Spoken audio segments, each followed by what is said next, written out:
Alright, swiggity swaggity, spoken by the late Ed. Today what we are doing is we are going all the way out to Ohio from New York, and we are picking up a new press. Finally got my car all outfitted with a hitch. I mean, I already had the hitch, but now we have the ball and the hitch on there, or the receiver, I am sorry, and the car is ready to rock and roll. So out in Buffalo, picked up the U-Haul. Not gonna lie, it's the first time having to haul a trailer, and maybe it was a mistake. Gonna be driving 3 hours with an empty trailer. Maybe I should have bought it out there, but it was way more money to bring it one way. So I figured I may as well bring it back. But right now, the empty trailer, it does kind of bob a little bit. There's a little bit of clatter at the hitch due to the bolt. It's not like a super tight fit, whatever, I guess, but I think it'll do the job. The guy said this wasn't the most stupid vehicle to have to put a hitch on, so that's cool. The trip was about 230 miles between Norton, Ohio and Buffalo, and it took me about 4 hours to get there. We have arrived at the place. It's actually not the ice cream place, but we have arrived and nothing has exploded. The car has not burnt out the transmission, has not struggled too bad, and about ready to check out the press. It absolutely just cracks me up knowing that I literally hauled this whole entire press with a U-Haul trailer behind a convertible in the middle of the winter. It was January. So we just arrived, got to tour the facility. It's pretty cool, and the press looks to be what I think it is. It looks nice pallets, all the good stuff. So now I get to try to back up the trailer for the first time.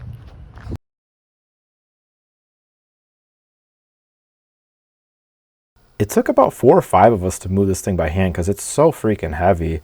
And we first started off by loading it towards the front of the trailer, towards the hitch. Later on, what I chose to do instead was I decided to move the press towards the rear because the axle of the trailer is actually really rear bias on these trailers, and it kind of helps the trailer track smoother when I was driving, and it honestly smoothened out the ride a lot more too. In case you've never hauled a trailer before, if you do happen to weight your trailer too far towards the tongue, which is the front of the trailer, what can happen is it could start to sway a lot more and be a lot less stable. There's definitely videos online showing how to actually weight a trailer. This wasn't super integral. It's also a basic trailer. It didn't have too much going on, and it's pretty empty for the most part. Even moving that weight all the way back, trailer was never very squirrely when I drove it. However, I could just feel like a lot of that load of the press was no longer on the rear suspension. After about another 6 hours, I finally made it home safe and sound with my Solera convertible and my brand new press. Shortly after that, it was out with the old and in with the new, and I put some new plywood up on the walls and made everything feel a lot more cozy. I'd be absolutely lying if I didn't say that I love this press. This press is one of the best things to happen to me with screen printing. The press just holds registration so well. It works really, really well. The micros are amazing on it. You can just figure out things intuitively on it, and everything just does exactly what you think it does when you're working on the press. There's no weird slides or any kind of lash out on the heads or anything, and those were all things that I wanted to solve. I'm just absolutely so grateful for this press. It's now the day after I picked up the press. As you can see, I still have the trailer, and want to give you a review on trailering something for my first time ever.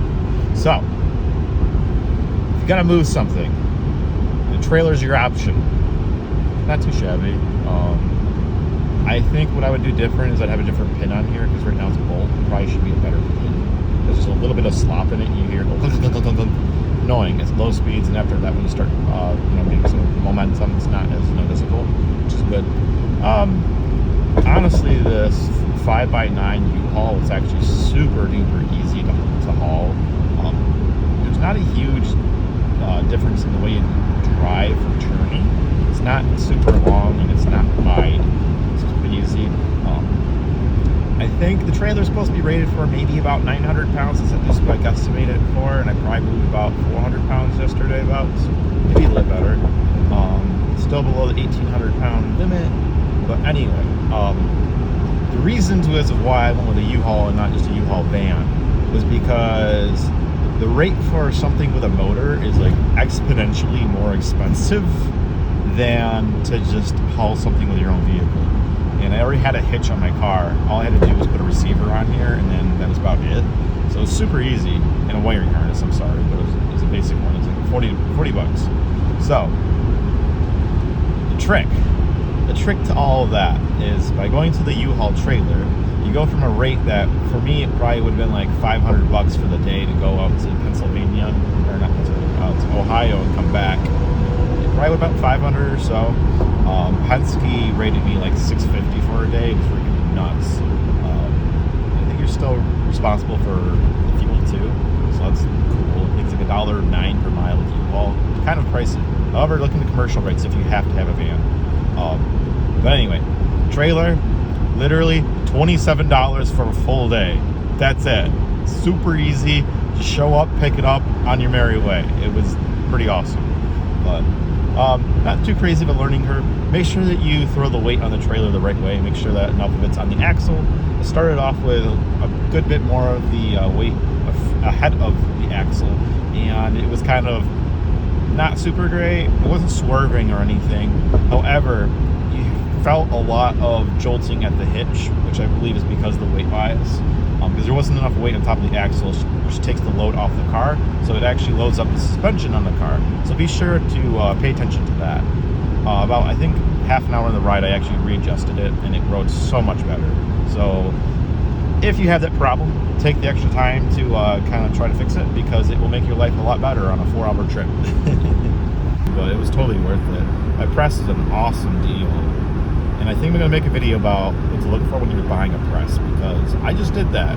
Didn't think I was going to be buying one this soon.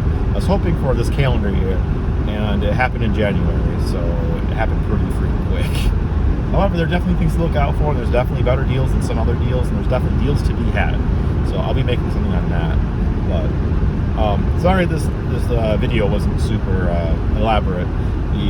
There was a lot of stuff to watch, but I didn't want to film at the location because there were lots of people there that were working there, and I didn't feel very comfortable filming it.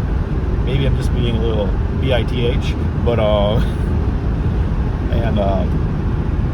that's all right. But it was pretty cool. He had a pretty cool business going on there. He had a handful of employees.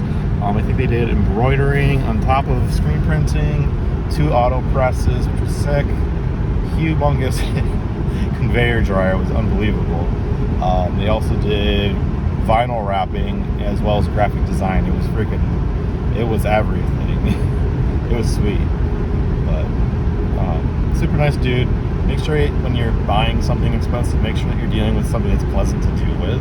I vetted the seller essentially by having him call me, and he called me within like hours of me sending a message, which was awesome. Timing worked out perfect, and he was able to answer all my questions and provide me extra insight, and it was super duper handy.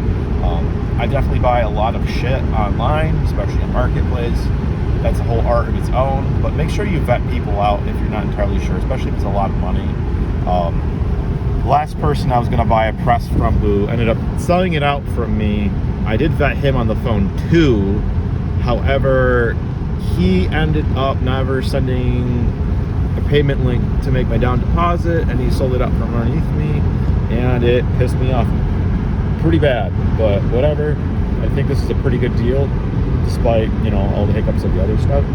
But I'm pretty stoked. So we'll have to see what it looks like once we finally set it up into space. So stay tuned for that.